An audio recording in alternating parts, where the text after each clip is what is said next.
Alex റാമോദി ആയിരുന്നു. Alex, കാലവർഷം വന്നോ? എടോപ്പാതി വന്നോ? ഹാഷ്മി, തെക്കു പടിഞ്ഞാറൻ കാലവർഷം കേരളത്തിൽ ഇന്നെത്തും. അതായത് അടുത്ത മണിക്കൂറുകളിൽ എത്തുമെന്ന പ്രഖ്യാപനം വരുമെന്നാണ് കേന്ദ്ര കാലാവസ്ഥാ വകുപ്പ് അറിയിക്കുന്നത്. പക്ഷേ ഇത് കാലവർഷ മഴയാണെന്ന് നമുക്ക് വേണമെങ്കിൽ അനുമാനിക്കാം. ആ തരത്തിൽ സംസ്ഥാനത്ത് പലയിടങ്ങളിലും, പ്രത്യേകിച്ച് തെക്കൻ കേരളത്തിലും മധ്യ കേരളത്തിലും ശക്തമായ മഴ പലയിടങ്ങളിൽ ലഭിക്കുന്നുണ്ട്. ഇന്ന് കേന്ദ്ര കാലാവസ്ഥാ വകുപ്പ് പറഞ്ഞിരുന്നത് ഇന്ന് കാലവർഷം കേരളം, തമിഴ്നാട് ഉൾപ്പെടെയുള്ള സംസ്ഥാനങ്ങളിലേക്ക് എത്തുമെന്ന് പ്രഖ്യാപനം ഉണ്ടാകുമെന്നാണ് പറഞ്ഞിരുന്നത്.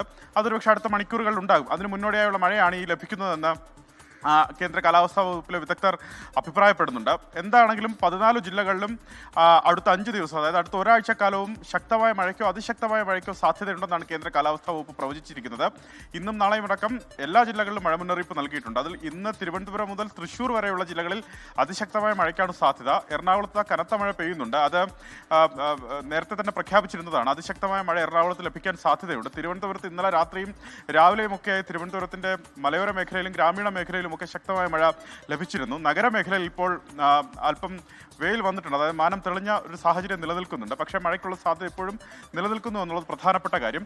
ഈ മഴ എന്നുള്ളത് മലയോര മേഖലയിൽ ശക്തമായ മഴ ലഭിക്കാൻ സാധ്യതയുണ്ട്. പ്രത്യേകിച്ച് ഈ കാലവർഷ മഴയാകുമ്പോൾ മലയോര മേഖലയിൽ കനത്ത മഴയ്ക്കുള്ള സാധ്യത നിലനിൽക്കുന്നുണ്ട്. മഴയ്ക്കൊപ്പം ശക്തമായ കാറ്റിനും ഇടിമിന്നലിനും സാധ്യതയുണ്ടെന്ന് കേന്ദ്ര കാലാവസ്ഥാ വകുപ്പ് അറിയിക്കുന്നുണ്ട്. പൊതുജനങ്ങൾ ഇടിമിന്നൽ ജാഗ്രതാ മുന്നറിയിപ്പുകൾ പാലിക്കണം. ഈ തൃശ്ശൂരിന് അപ്പുറമുള്ള ബാക്കി 6 ജില്ലകളിലും ഇന്ന് യെല്ലോ മുന്നറിയിപ്പ്, ശക്തമായ മഴയ്ക്കുള്ള സാധ്യത മുന്നറിയിപ്പ് കൂടി നൽകിയിട്ടുണ്ട്. അതിശക്തമായ മഴയ്ക്കുള്ള സാധ്യത എന്ന് പറയുമ്പോൾ തന്നെ അത് 11 മുതൽ 20 സെന്റിമീറ്റർ വരെ മഴ ഈ ജില്ലകളിൽ ലഭിക്കാൻ സാധ്യതയുണ്ടെന്നുള്ള പ്രവചനമാണ്. അതാണ് ഈ പല മേഖല, പ്രത്യേകിച്ച് എറണാകുളത്തടക്കം വെള്ളക്കെട്ടിനൊക്കെ കാരണമാകുന്ന മഴ ലഭിക്കുന്നത് അതുകൊണ്ടാണ്. നാളെ തൃശ്ശൂർ മുതൽ കാസർഗോഡ് വരെ 7 ജില്ലകളിൽ ഓറഞ്ച് മുന്നറിയിപ്പുണ്ട്. 7 ജില്ലകളിൽ നാളെ യെല്ലോ മുന്നറിയിപ്പ് നിലനിൽക്കുന്നുണ്ട്. ആ തരത്തിൽ മഴ തുടരാനുള്ള സാധ്യത പ്രവചിക്കുന്നു. തീരവുമായി ബന്ധപ്പെട്ട് പ്രധാനപ്പെട്ട ജാഗ്രതാ മുന്നറിയിപ്പ് കേന്ദ്ര കാലാവസ്ഥാ വകുപ്പ് നൽകുന്നുണ്ട്. കേരള, കർണാടക, ലക്ഷദ്വീപ് തീരങ്ങളിൽ മീൻപിടുത്തത്തിന് 7-ാം തീയതി വരെ വിലക്ക് ഏർപ്പെടുത്തിയിട്ടുണ്ട്. കാരണം ശക്തമായ കാറ്റിനും കടൽ പ്രക്ഷുബ്ധമാകാനും സാധ്യതയുണ്ടെന്നാണ് കേന്ദ്ര കാലാവസ്ഥാ വകുപ്പ് അറിയിക്കുന്നത്. എന്താണെങ്കിലും ജാഗ്രത തുടരണം എന്നുള്ളതാണ് ഏറ്റവും പ്രധാനപ്പെട്ട കാര്യം. നേരത്തെ തന്നെ കാലവർഷത്തിന് മുന്നോടിയായി സംസ്ഥാന സർക്കാർ, പ്രത്യേകിച്ച് മുഖ്യമന്ത്രിയുടെ നേതൃത്വത്തിൽ വിവിധ വകുപ്പുകൾ, വിവിധ മന്ത്രിമാരൊക്കെ ചേർന്ന് അവലോകന യോഗം ചേർന്ന് സ്ഥിതിഗതികൾ വിലയിരുത്തിയിരുന്നു. കൃത്യമായ മുന്നൊരുക്കം നടത്താൻ അതാത് വകുപ്പുകൾക്ക് നിർദ്ദേശം നൽകുകയും ചെയ്തിരുന്നു. ഇനി അങ്ങോട്ട് കാലവർഷത്തിന്റെ സമയമായിരിക്കും. സാധാരണഗതിയിൽ ഉണ്ടാകുന്ന കാലവർഷ മഴയുടെ തോത് ഇത്തവണ ഉണ്ടാകില്ല എന്നും കേന്ദ്ര കാലാവസ്ഥാ വകുപ്പ് പറയുന്നുണ്ട്. എൽ നിന പ്രതിഭാസത്തിന്റെ സ്വാധീനം മൂലം സംസ്ഥാനത്ത് ഇത്തവണ കാലവർഷം കുറയുമെന്നാണ് കേന്ദ്ര കാലാവസ്ഥാ വകുപ്പ് അറിയിക്കുന്നത്. പക്ഷേ ഈ ദിവസങ്ങളിൽ മഴ തുടരും. ഹാഷ്മി, ഓക്കെ, 8 ജില്ലകളിൽ ഓറഞ്ച് അലർട്ട്. മഴയെത്തി. ഇതിപ്പോൾ നമുക്ക് കാലവർഷമാണെന്ന് വേണമെങ്കിൽ പറയാം. ഇപ്പോൾ ഇവിടെ ഹസീന ഷാജി പറയുന്നുണ്ട്, ഇന്നലെ മുതൽ അലക്സ് പറയുന്നത് മണിക്കൂറുകൾക്കുള്ളിൽ കാലവർഷം എത്തുമെന്ന് ഇതുവരെ എത്തിയിട്ടില്ലേ എന്ന് ചോദിക്കുന്നുണ്ട്. ഇത് ഓൾമോസ്റ്റ് എത്തിയെന്നുള്ളതാണ്. ഇതിപ്പോൾ ഇതിനൊരു ഒഫീഷ്യൽ സ്ഥിരീകരണം പറഞ്ഞു. ഇത് ഇപ്പോൾ പെയ്യുന്നത് കാലവർഷമാണ് എന്നൊരു ഒഫീഷ്യൽ സ്ഥിരീകരണം വരേണ്ട കാര്യമുള്ളൂ. പെയ്യുന്നത് യഥാർത്ഥ കാലവർഷം തന്നെയാണ്. അത് നമുക്ക് ഏതാണ്ട് അങ്ങനെയൊക്കെ പറയാം. മഴയുടെ സ്വഭാവവും ഒക്കെ വെച്ച് നോക്കിക്കഴിഞ്ഞാൽ രാവിലെ മുതൽ പെയ്യുന്ന മഴ, തോരാതെ പെയ്യുന്ന മഴയൊക്കെ കാലവർഷ മഴയാണ് എന്ന് വേണമെങ്കിൽ പറയാം. എന്തായാലും കാലവർഷമാണെങ്കിലും അല്ലെങ്കിലും മഴ പെയ്യുന്നുണ്ട്. പുറത്തിറങ്ങുമ്പോഴത്തേക്ക് കുടയെടുത്തുകൊണ്ട് പുറത്തിറങ്ങാൻ മറക്കരുത്. സൂക്ഷിക്കുക, വെള്ളക്കെട്ടൊക്കെ സൂക്ഷിക്കുക. ഇപ്പോൾ കുഞ്ഞുങ്ങളൊക്കെ രാവിലെ സ്കൂളിൽ പോകുന്ന സമയമൊക്കെ ആവും. അപ്പോൾ രാവിലത്തെ ഈ മഴ എന്നൊക്കെ പറഞ്ഞാൽ രാവിലെ ഉണ്ടാക്കുന്ന ചെറിയ ബുദ്ധിമുട്ട് അല്ലറച്ചില്ലറയല്ല, അത്യാവശ്യം നല്ല ബുദ്ധിമുട്ടുണ്ടാക്കും. എന്തായാലും സ്കൂളുകൾക്ക് അവധി കൊടുക്കേണ്ട പോലെയുള്ള മാരകമായ മഴ പെയ്യുകയാണെന്നുണ്ടെങ്കിൽ നമ്മുടെ കളക്ടർമാരൊക്കെ ഇതൊക്കെ നോക്കുന്നുണ്ട്. അത് ആ സമയത്ത് തീരുമാനം ഉണ്ടാവും. ഇനി കൊണ്ടാണ് കോഴിക്കോട് അവിടെ ദീപക് ധർമ്മടമുണ്ട്. ദീപക്, തെക്കൻ കേരളം, മധ്യ കേരളം എല്ലായിടത്തും വലിയ മഴ പെയ്യുന്നുണ്ട്. റോഡുകളിലൊക്കെ വെള്ളക്കെട്ടിൽ ഇടിയ രാവിലെ കാണിക്കുന്നുണ്ട്. എന്താണ് മലബാർ മേഖലയിലെ കാഴ്ച?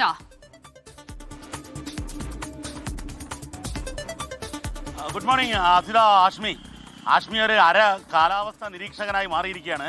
ഏതായാലും വടക്കേ മലബാറിൽ മഴയുണ്ട്. പക്ഷേ ഇക്കുറി കാലവർഷം തുടങ്ങിയോ എന്ന് ചോദിച്ചാൽ അതിലൊരു സംശയമുണ്ട്. കാരണം ഇടവിട്ടുള്ള മഴയാണോ ഇടവപ്പാതി എന്ന് ചോദിച്ചാൽ അങ്ങനെയല്ല. സാധാരണ ഇടവപ്പാതിക്ക് തുടർച്ചയായ മഴ, കനത്ത മഴ, അതാണ് നീണ്ടു നിൽക്കുന്ന മഴയാണ് സാധാരണ ഇടവപ്പാതിയുടെ പ്രത്യേകത. ജൂൺ 1-നാണ് ഈ കാലവർഷം എത്താറ്. ആഷ്മിക്കും അതിഥിയൊക്കെ ഓർമ്മയുണ്ടാവും. നമ്മുടെയൊക്കെ വിദ്യാർത്ഥി കാലഘട്ടത്തിൽ അങ്ങനെ ചളിയിലൂടെ ഒക്കെ മഴ നനഞ്ഞു പോയ കാലം. പക്ഷേ എന്നാൽ ഇക്കുറി ജൂൺ 1-ന് മഴ പെയ്തില്ല എന്നുള്ളതാണ് മലബാറിലെ പ്രത്യേകത. അങ്ങനെ ഒരു കനത്ത മഴ വിദ്യാർത്ഥികൾക്ക് നേരിടേണ്ടി വന്നില്ല. പക്ഷേ എന്നാൽ ഇന്നലെ മുതൽ മഴ ഒന്ന് അല്പം തുടങ്ങിക്കഴിഞ്ഞു. ഇന്നലെ രാത്രി വൈകി കോഴിക്കോട് നല്ല മഴയാണ്. മലബാറിലെ പല ജില്ലകളിലും മലയോര മേഖലകളിൽ പ്രത്യേകിച്ച് മഴയുണ്ട്.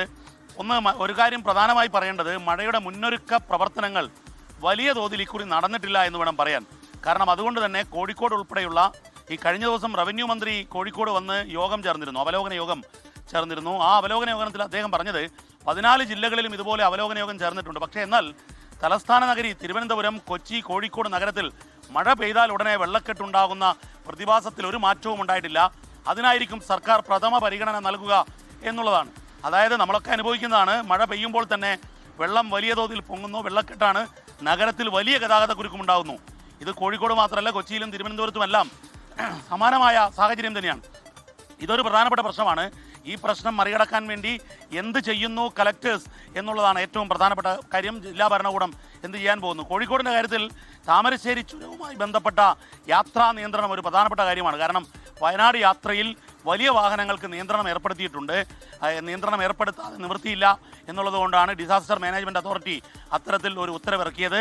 ഏതായാലും മഴ കനക്കുന്നതിന് മുൻപ് ഈ ഓടകളുടെ മണ്ണ് നീക്കം അടിയന്തരമായി നടത്തിയില്ലെങ്കിൽ കോഴിക്കോട് നഗരം ഉൾപ്പെടെ വലിയ വെള്ളക്കെട്ടിലായിരിക്കും അകപ്പെടാൻ പോകുന്നത്. മഴ ഇക്കുറി കുറയുമെന്ന ആശ്വാസം കണക്കിലെടുത്തുകൊണ്ട് ഈ പണിയിലേക്ക് ശ്രദ്ധിക്കാതെ ഉദ്യോഗസ്ഥർ പോയാൽ ഹസിത ഹാഷ്മി.